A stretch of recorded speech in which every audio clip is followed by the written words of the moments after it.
lagi ke podcast kita siang hari ini bersama narasumber-narasumber yang sudah ada di meja ini.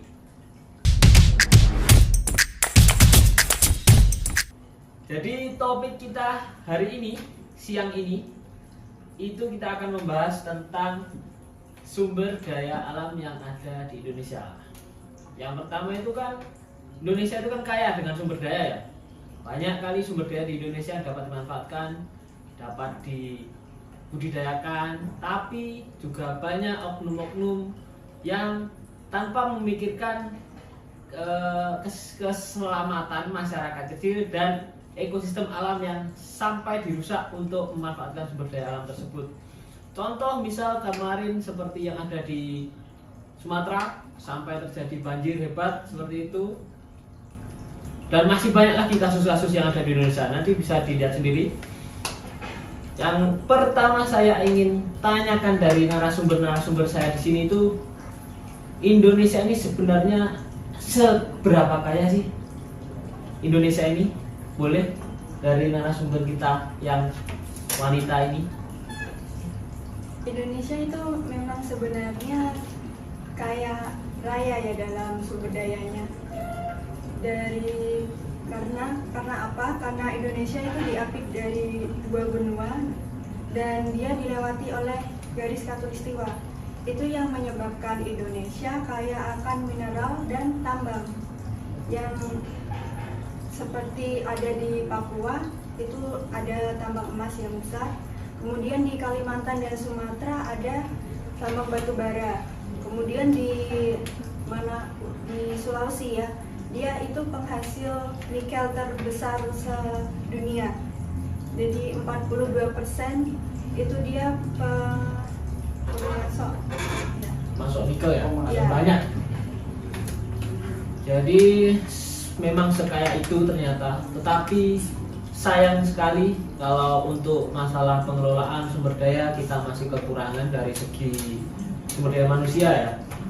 Apa yang mungkin bisa dilakukan oleh pemerintah, terutama pemerintah kita Indonesia ini, untuk untuk memanfaatkan sumber daya alam tersebut tanpa merusak ekosistem yang sudah ada. Bisa narasumber yang lain untuk menjelaskan. Oke, jadi untuk memaksimalkan potensi sumber daya alam yang ada di Indonesia ini, kita perlu yang namanya hilirisasi. Hilirisasi itu bukan sekedar kata kita harus mengeruk sumber daya alam sebanyak mungkin, kemudian kita jual kita ekspor, kemudian kita dapat keuntungan di situ, tapi kita juga harus melihat bahwa dampak dari kegiatan penambangan atau perkebunan yang kita lakukan. Kita harus memaksimalkan potensi sumber daya manusia yang ada di Indonesia ini, misalnya sebagai negara dengan BUMN seharusnya memfasilitasi SDM lokal yang ada di Indonesia untuk turut ikut andil dalam melakukan penambangan atau eksploitasi seperti itu, dan tidak hanya mengandalkan kayak SDM luar atau perusahaan luar. Jadi peran dari pemerintah ini juga sangat penting untuk bisa membuat pemanfaatan sumber daya alam yang ada di Indonesia itu jauh lebih maksimal. Sebenarnya kalau dari pemanfaatan seperti yang Mas Adi narasumber kita jelaskan tadi ya, sebenarnya bisa.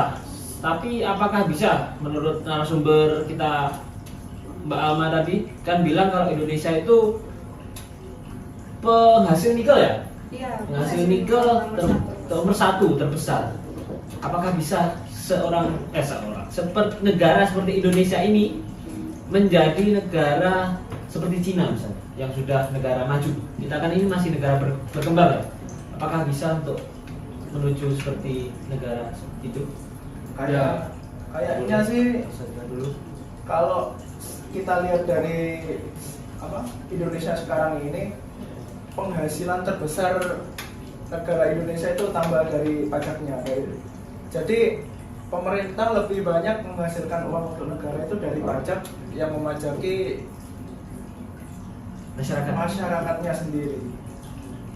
Jadi pemanfaatan SDA-nya kurang maksimal, seperti contohnya minyak itu yang masih mentah diekspor dulu, terus kita beli lagi yang udah jadi. Sebenarnya sih kalau di Indonesia bisa mengolah minyak itu dari bahan mentah sampai bahan jadi sendiri, itu kemungkinan besar sih bisa keuntungan yang didapatkan oleh negara kita ini bisa lebih besar. Mungkin itu sebagai contoh seperti kayak minyak. Ada lagi kalau mungkin pemanfaatan lebih ke nikel juga. Kalau Indonesia bisa memaksimalkan sih, menurut saya mungkin Indonesia bisa menjadi negara yang lebih mengarah ke negara maju ya. Kan sekarang Indonesia masih negara berkembang. Iya.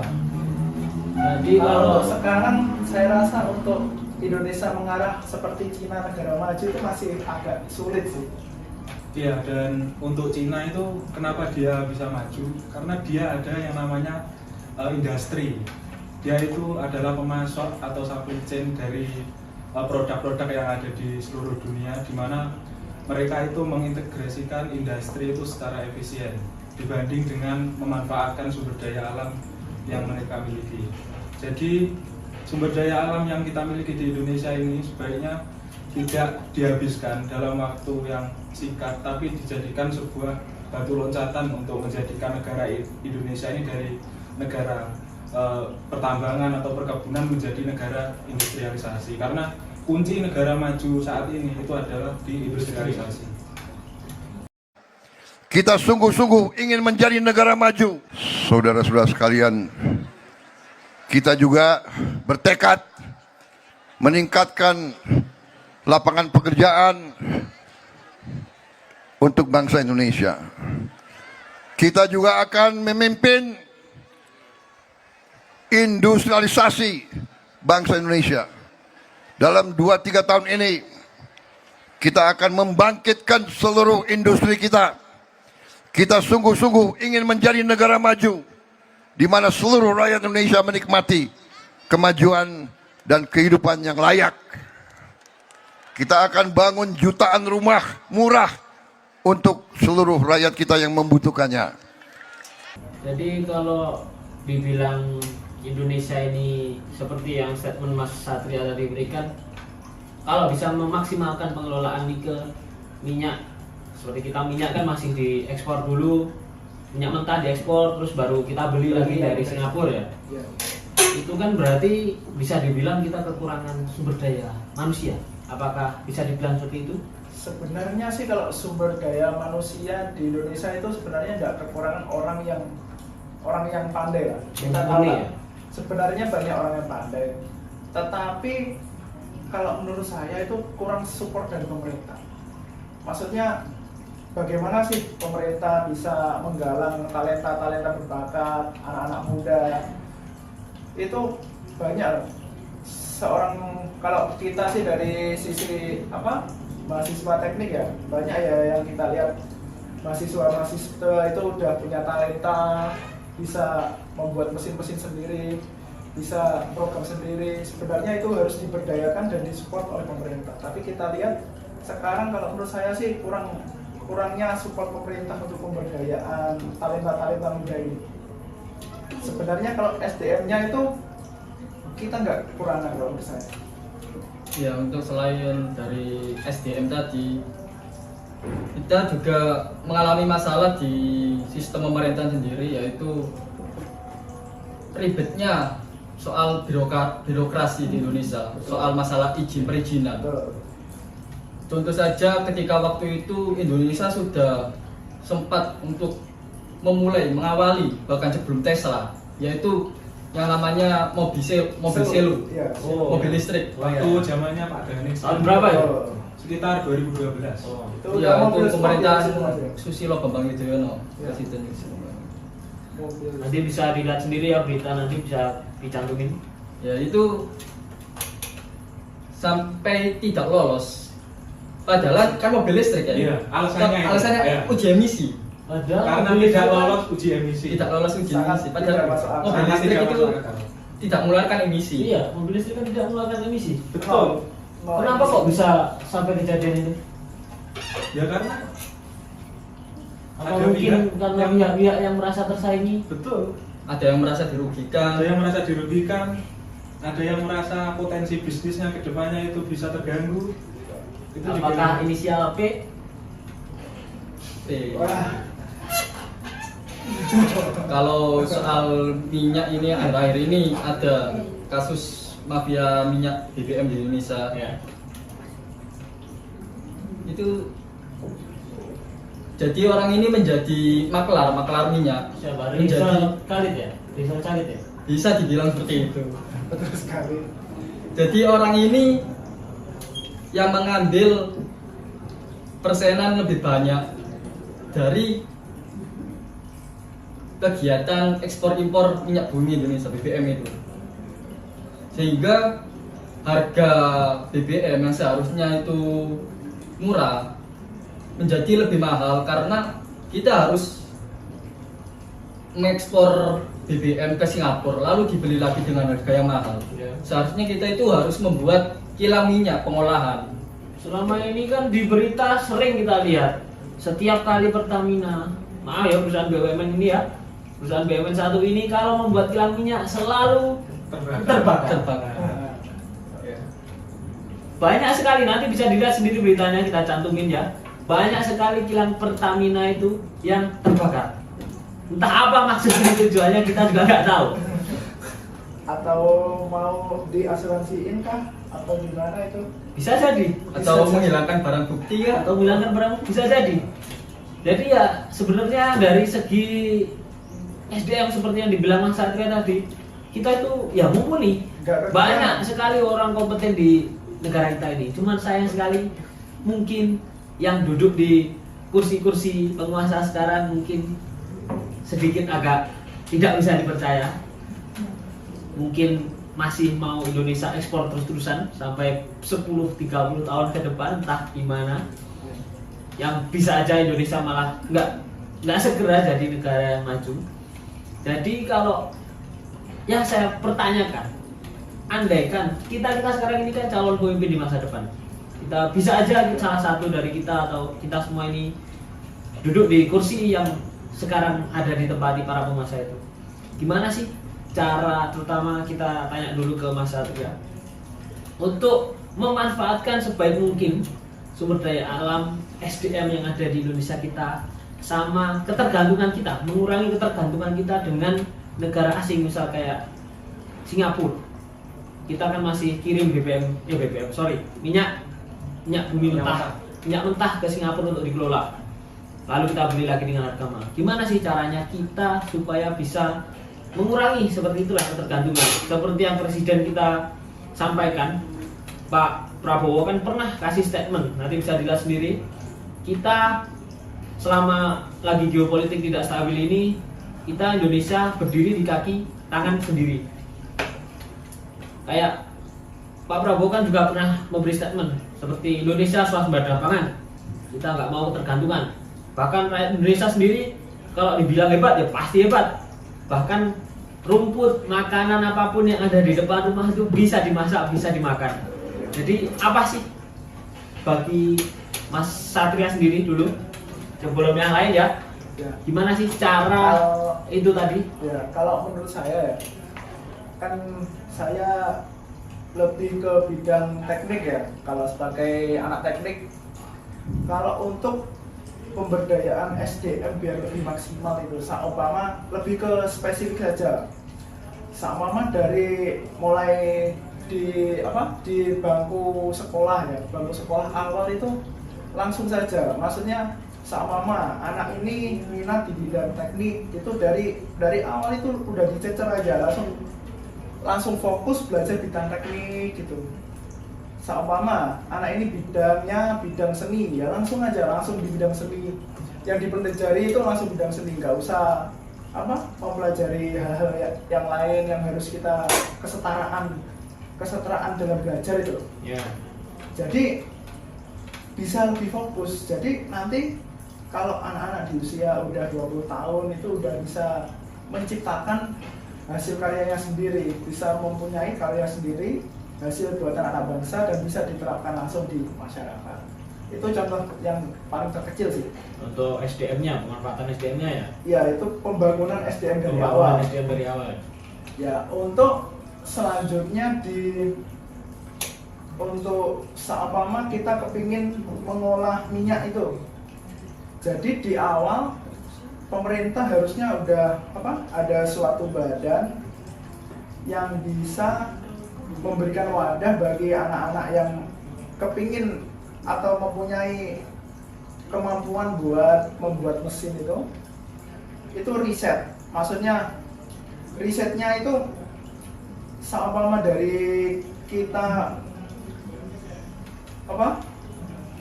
seumpama dari kita punya keinginan riset di minyak, sama bingung, bisa kan kita beli mesin dari luar satu gitu, mesin dari luar satu, kita contoh dulu, sama kita copy dulu, reverse engineering, kita copy dulu. Kalau udah bisa ngopi satu mesin itu kita kembangkan. Itu contoh. Kalau seumpama dari SDM kita masih bingung, bisa ngambil dari mesin yang udah ada kita kembangkan. Ya. Itu kalau dari saya sih dari segi sebagai anak teknik ya? seperti itu sih. Dari segi SDM tadi ingin menambahkan sedikit bahwa yang dibilang Mas Satria ini dulu pernah dilakukan oleh Cina waktu awal-awal mengembangkan industrialisasi. Ya. Jadi harus reverse engineering dulu. Beli mesin dari luar satu, kita contoh, kemudian kita kembangkan dan kita jual dengan harga yang lebih murah. Betul. Itu kan kalau kita bisa buat dari hal paling kecil sama komponen itu, kalau kita sebagai orang elektrik kan komponen-komponen SMD itu yang kalau kita bisa produksi sendiri dari hal terkecil itu kemungkinan besar bisa harganya lebih murah, bisa juga kita mungkin diekspor, bisa juga. Dan bahan bakunya itu ada di Indonesia. bahan bakunya ada ya. Sebenarnya ada, tapi kita kurang bisa memanfaatkan sih sebenarnya. Daripada kita ekspor dalam bentuk bahan mentah atau bahan setengah jadi, kan mending diekspor dalam bentuk barang jadi. Jadi value-nya akan jauh lebih besar. Jadi ini tadi masalah berkaitan dengan SDM-nya. Terus untuk SDA-nya sendiri gimana?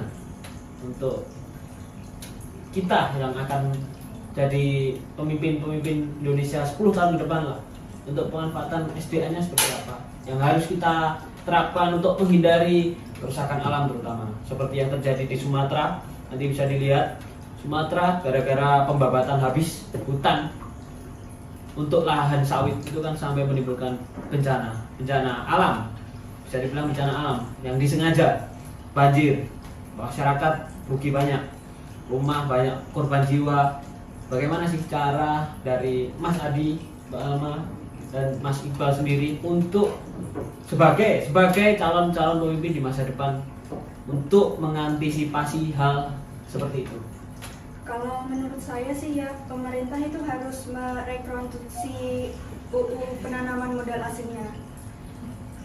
Pemerintah selama ini itu agak menyelewengkan kebijakan penanaman modal asing dari investor yang nggak bisa masuk ke kas langsung ke pemerintah. Makanya itu banyak kebocoran uang yang entah mengalir kemana. Ya saya juga nggak tahu. Nah, terus juga itu ada istilah kutukan resource curse yang itu adalah istilah ketika negara itu punya sumber daya yang sangat melimpah, negara itu akan sangat sulit untuk menjadi negara yang maju. Kenapa? Gara-gara kutukan itu tadi ya? Iya, kutukan itu ada seperti contoh di negara Venezuela, dia dulu itu negara terkaya dari hasil mineralnya, tapi sekarang gara-gara turun harga minyaknya itu Venezuela terus anjlok, nggak bisa bangkit lagi Sampai sekarang ya? Iya. Mungkin dari narsum yang lain? Ya, untuk Indonesia agar lebih maju lagi, itu kita harus membenahi dua hal. Salah satunya dari sisi pemerintah dan dari sisi rakyat kita sendiri. Untuk dari sisi pemerintah, kita harus menempatkan orang-orang yang ahli di bidangnya untuk mengelola sumber daya alam yang di Indonesia. Jadi kita harus menerapkan meritokrasi di pemerintahan kita sendiri. Jadi untuk kementerian-kementerian itu, jangan kita mengambil orang yang ketika kita sudah jadi pemimpin negara harus memberikan balas budi ke orang tersebut karena sudah pernah mendukung kita. Ya. Yang padahal orang itu Enggak mempunyai gak kompeten, latar belakangnya, backgroundnya itu beda dengan kementerian yang dia ampu, sehingga apa hasilnya tidak sesuai dengan kebijakan yang sudah diamankan oleh Undang-Undang Dasar. Itu yang pertama soal meritokrasi. Nah, lalu yang kedua itu di rakyat kita sendiri seringkali terjadi pemungutan liar. Oh ya, pungli. Ini Banyak yang terjadi ini. Ini yang membuat investor asing ini kabur dari Indonesia. Kita harus memperketat perizinan, mempermudah birokrasi, dan menghilangkan ini pungli-pungli preman ini. Jadi yang harus dibenahi itu benar-benar dari rakyat yang paling kecil sampai yang paling atas ya, pemerintah. Untuk Mas Adi sendiri gimana? Tadi kan pertanyaannya gimana sih cara memanfaatkan SDA kita agar tidak merusak ekosistem kita Indonesia dan tidak menimbulkan bencana seperti yang terjadi di Sumatera itu tanpa ngawur seperti yang ada di Sumatera kemarin, pembabatan habis hutan untuk lahan sawit. Gimana Mas Adi? Jangan. Kalau menurut saya itu ya harus dari sisi pemerintah dan juga rakyatnya, seperti yang dikatakan oleh Mas Iqbal, bahwa pemerintah itu juga harus mengontrol adanya eksplorasi sumber daya alam di negara kita, bahwa pendapatan itu tidak harus dari sumber daya alam. Dan bisa kita lihat saat ini bahwa yang memegang perusahaan-perusahaan yang melakukan eksplorasi baik pertambangan maupun perkebunan itu adalah dari pihak swasta. Dan ini merupakan sebuah paradoks ya, di mana pemerintah ini seharusnya menjadi bos, kemudian mengelola sumber daya alam itu secara mandiri, kemudian memberikan hasilnya kepada masyarakat, tetapi secara kenyataan mereka malah memberikan hak untuk mengelola itu kepada para pihak swasta. Jadi keuntungan dari sumber daya alam yang dieksplorasi itu tidak bisa maksimal masuk ke kas negara.